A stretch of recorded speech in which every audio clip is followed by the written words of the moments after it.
மத்தாப்புகள் வண்ண வண்ணமா சிதற, பட்டாசுகள் பட பட பட பட படன்னு வெடிக்க, வீடெங்கும் மகிழ்ச்சி பொங்க கொண்டாடுவோம் தீபாவளி. தீபாவளினா தீப ஒளி, இல்லைன்னா தீப ஆவளி, தீபங்கள் வரிசையா ஏற்றி வைக்கிறது. தீபாவளி கொண்டாடுறதுக்கு ஒரு 2-3 சரித்திரங்கள் இருக்கு. நாம தமிழ்நாட்டுல நரகாசுரன் என்ற அசுரன் தீய சக்தி அழிஞ்சதுக்கோசரம் தீபாவளி கொண்டாடுறோம். நரகாசுரனோட ஆக்சுவல் நேம் பௌமன். அவன் நல்லவனா தான் இருந்தான். ஆனா சேரக்கூடாதவங்களோட சேர்ந்து அசுர புத்தி வந்து கொடுத்து. நீங்க எல்லாம் படிச்சிருப்பீங்களே ஒரு பாட்டு, ஓதாமல் ஒரு நாளும் இருக்க வேண்டாம். அதுல ஒரு லைன் வருமே, சேராத இடம் தண்ணில் சேர வேண்டாம். பாணாசுரன் அப்படிங்கிற ஒரு அசுரனோட சேர்ந்து அசுர புத்தி முழுக்க வந்து கொடுத்து. தேவர்கள், மனுஷர்கள், ரிஷிகள் எல்லாரும் நரகாசுரன் பார்த்தா அப்படியே பயந்து நடுங்கிட்டு இருந்தா. அவன் கொடுங்கோரனா இருந்தான். He was just terrorizing people. Naran அப்படின்னா மனுஷன், நரனா இருக்கிறவன் அசுர புத்தியோட நரகாசுரன்னு மாறிட்டான். அவன் தேவலோகத்துக்கு போயிட்டு தேவர்களோட அம்மா யாரு, அதித்தி, அதித்தியோட தோடு குண்டலங்களை அப்படியே பறிச்சு வந்துட்டான். அப்புறம் வருண பகவானோட அமுத மழை பொழியக்கூடிய கொடையும் எடுத்துட்டான். அப்புறம் தேவர்களோட சில நிலங்கள்லாமும் அபகரிச்சுட்டான். அவன் 16,000 பெண்களை கேப்சர் பண்ணி தன்னோட பேலஸ்ல வச்சுட்டு இருந்தான். ஆசைப்படலாம், ஆனா பேராசை கூடவே கூடாது. பேராசை எதுலாம் ஏற்படும்? மண்ணாசை. மண்ணாசைன்னா more and more land acquire பண்ணணும்னு. அப்புறம் பெண்ணாசை, அப்புறம் பொன்னாசை. பொன்னாசைனா நாட் நெசசரிலி கோல்டு, எனி செல்வம். பேராசை will always lead to பெருநஷ்டங்கிறத மட்டும் நீங்க நினைவு வச்சுக்கோ. இவன் தேவேந்திரனோட வாகனம் ஐராவதத்தையும் ஸ்நாச் பண்ண. அப்ப தேவேந்திரன் அப்படியே அது மேல உட்கார்ந்து ஜஸ்ட் எஸ்கேப்டு. நேரா நம்ம கிருஷ்ணர் கிட்ட வந்த. கிருஷ்ணர் அப்ப துவாரகையில சத்யபாமாவோட உட்காந்து பேசிட்டு இருந்த. அப்ப தேவேந்திரன், ப்ளீஸ் சேவ் அஸ். நரகாசுரனோட அட்டகாசத்துக்கு ஒரு ஃபுல் ஸ்டாப் வைக்க வேண்டியதுதான் அப்படின்னு பகவான் சொன்னார். சத்யமாமாவும் ஆமா ஆமா அப்படின்னா அவளை ஐஷண்டு கருடன் மேல ஏறி நரகாசுரன் ஊருக்கு போனார். பிரக்ஜோதிஷபுரம். அது எங்க இருக்கு தெரியுமா?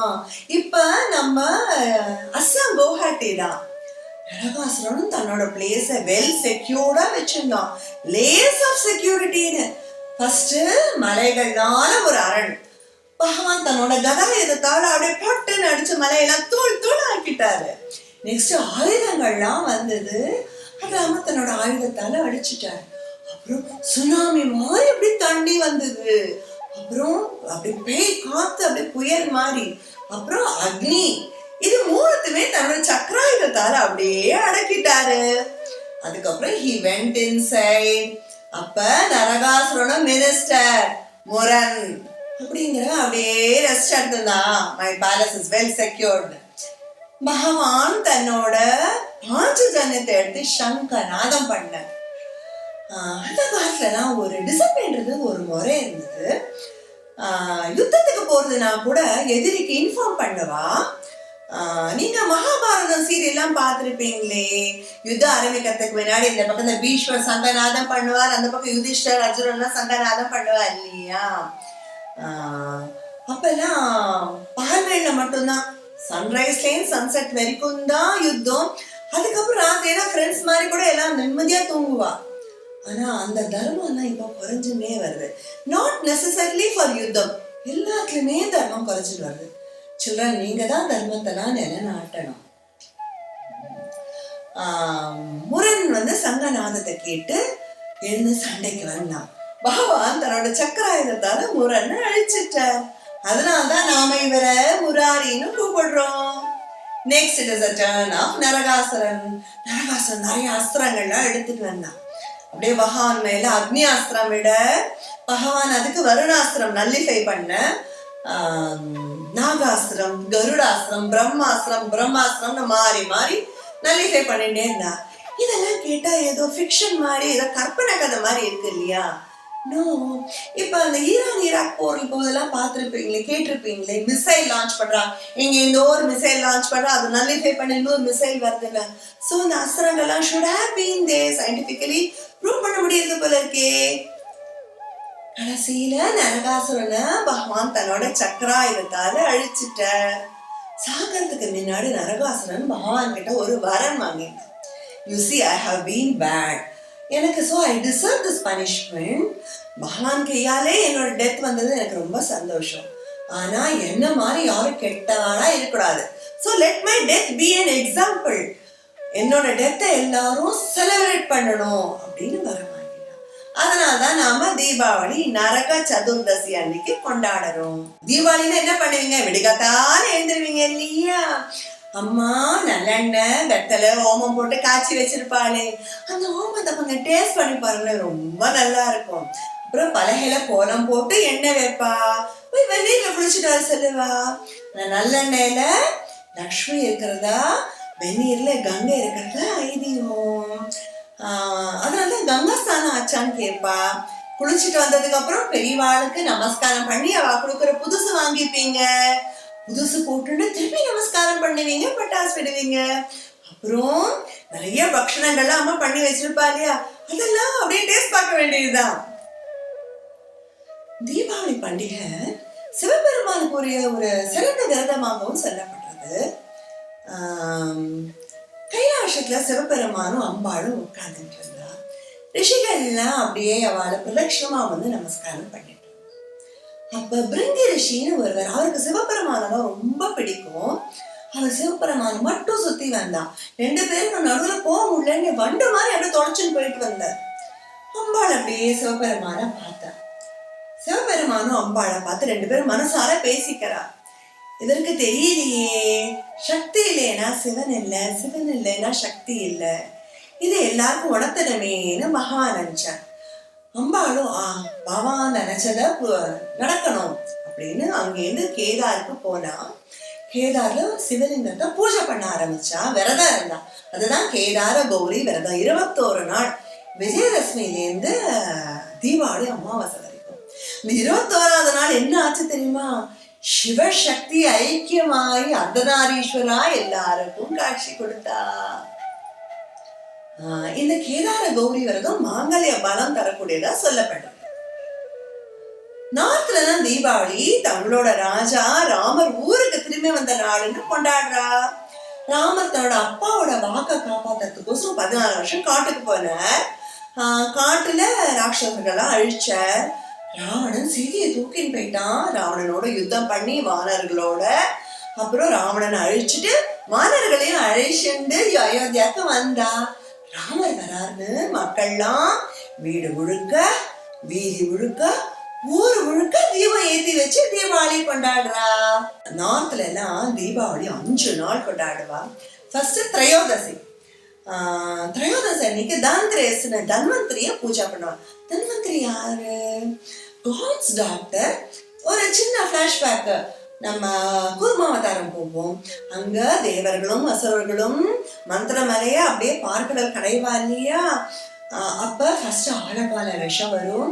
சிவபெருமான் அதை அடுத்து அப்படியே அள்ளி குடிச்சிருவார். அம்பாள் வந்து உள்ள இருக்கிற ஜீவராசியெல்லாம் கஷ்டம் அப்படியே தொண்டி அப்படியே பிடிச்சுட்டு பார்த்தா நீல கண்ணனானார் அவரு. அப்புறம் அப்சரஸ்கள், மணிகள், தாயார் வருவா.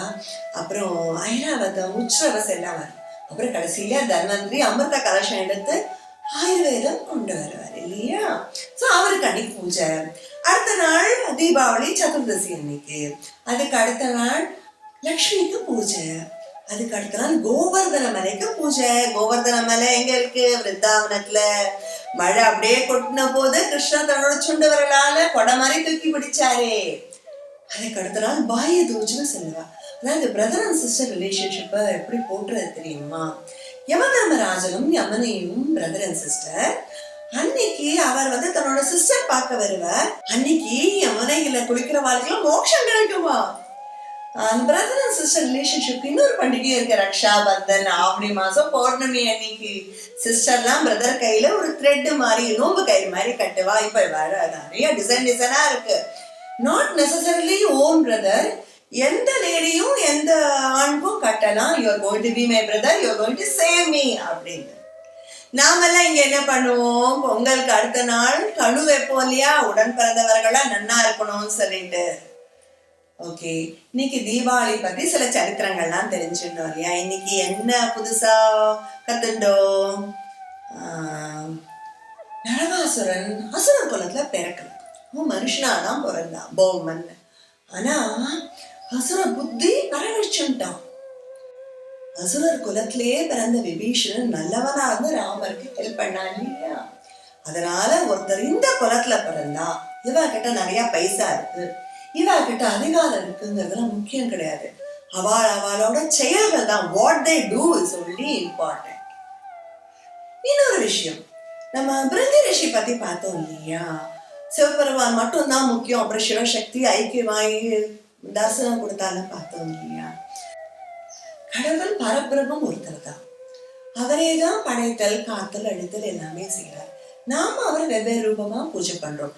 வெளியுள்ளவாளா கூட நம்மளை கேட்பா, என்ன உங்க ரிலீஜன்ல இத்தனை கடவுள் இருக்கு அப்படின்னு கிண்டல் பண்ணுவா. It is not so.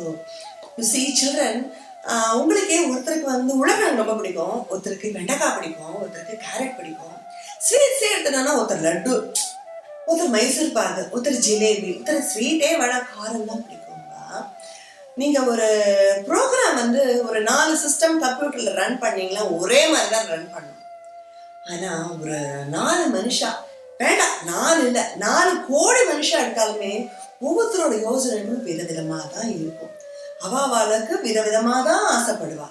அதனாலதான் நமக்கு பிடிச்ச ரூபத்துல பாவான நினைச்சுக்கிறோம். நீங்க மீராவை பார்த்தா கிரிதாரின்னு ஆண்டாள் கண்ணான்னு சொன்னா, துளசிதாசர் ராமர்னா, பிருங்க ரிஷி சிவபெருமானேன்னா, அபிராமி பட்டர் அன்னையே அப்படின்னு சொன்னா. இன்னும் ஒரு குட்டி கதை, அருணாச்சல கவிராயர்னு அவர் ராம பக்தர், ராம நாடகம் எழுதினார். அவர் ஸ்ரீரங்கத்துல அதை அரங்கேற்ற போனப்ப அங்க ரங்கநாதரை பத்தி ஒரு பாட்டு பாடுங்களேன், நல்லா பாடுறேன்னா.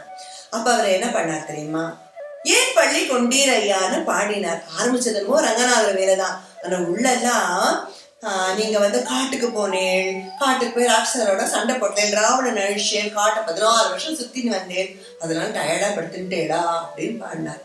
ராமனும் ரங்கனும் ஒண்ணுதான், ஆனா அவர் மனசுல ராமர் தான் நெயிச்சுட்டார். சார் நமக்கு பிடிச்ச சுவாமி கெட்டியா பிடிச்சிருவோம்.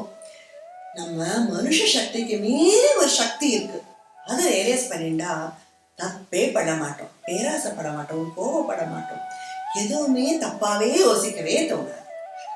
நம்மளோட ஹிந்து கஸ்டம் கல்ச்சர்ல பெரியவாள மகரிஷிகள் ஞானிகள் எல்லாம் யோசிச்சு இந்த மாதிரி இருந்தாதான் மக்களுக்கு நல்லதுன்னு யோசிச்சு கஷ்டம் ஏற்படுத்திட்டா.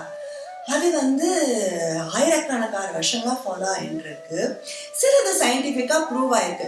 இப்ப அந்த அஸ்திரம் விடுறதெல்லாம் பார்த்தோம் இல்லையா, அந்த மிசைல் பார்த்தா அதே மாதிரி இருக்குன்னு இப்ப யோசிக்கிறோம். கோவிட்ல என்ன சொல்றாங்க, சோசியல் டிஸ்டன்சிங், சேஃப் டிஸ்டன்சிங், 2 கஸ் கி தூரி அப்படின்லாம் சொல்றாங்க இல்லையா. ஆனா நாம முதல்ல இருந்தே நமக்கு என்ன சொல்லியிருக்கா, வெளியில போயிட்டு வந்தா கைகாலம் பண்ணிதான் வரணும், இன்ஃபேக்ட் 2 வேளை குளிக்கணும், வெளியில போயிட்டு வந்த ட்ரெஸ் அவுத்துட்டு வேற ட்ரெஸ் தான் வீட்டுக்குன்னு போடணும், ஒருத்தர் எச்சல் ஒருத்தர் சாப்பிடக்கூடாது, தூரம் நிக்கணும், நாம ஷேக் ஹேண்டே பண்ண மாட்டோம், நமஸ்காரம் தான் சொல்லுவோம் இல்லையா. ஸோ நாம ஏற்கனவே அதெல்லாம் ஃபாலோ பண்ணிட்டு தான் இருக்கோம். நம்ம நீங்க எல்லாம் மூட நம்பிக்கையை ஃபாலோ பண்ண வேண்டாம். ஆனா இத்தனை 1000 காலமா வந்திருக்கிற நம்ம கல்ச்சரை நம்ம பீரியட்ல தொலைச்சிடக்கூடாது. we should pass it on to the next generation. அது சில்ட்ரன் உங்க கையில தான் இருக்கு. ஓகே, இந்த மாரியன் சிவிலைசேஷன், அந்த ரோமன் சிவிலைசேஷன் மாதிரிலாம் நம்ம கல்ச்சர் போயிடக்கூடாது. Okay, now it is question time. நான் சதுர்தசி சொன்னேன், திரையோதசி சொன்னேன், பௌர்ணமிக்கு அப்புறம் பிரதம வருது, த்விதியை வருது, அப்புறம் dash dash dash dash dash dash, அதுக்கப்புறம் திரையோதசி, சதுர்தசி, அமாவாசை. இந்த டேஷ் எல்லாம் நீங்க ஃபில் பண்ணுங்க பார்க்கலாம். அப்புறம் நம்ம தமிழ்நாட்டிலேயே அர்த்தநாசருக்கு ஒரு கோவில் இருக்கு ஈரோடு பக்கத்துல. அந்த கோவில் எங்க இருக்கு நீங்க கண்டுபிடிக்க பார்க்கலாம். ஓகே, பகவான நம்ம ஏன் முராரி அப்படின்னு கூப்பிடுறோம்? That's all in today's episode. See you next week. Hari Om.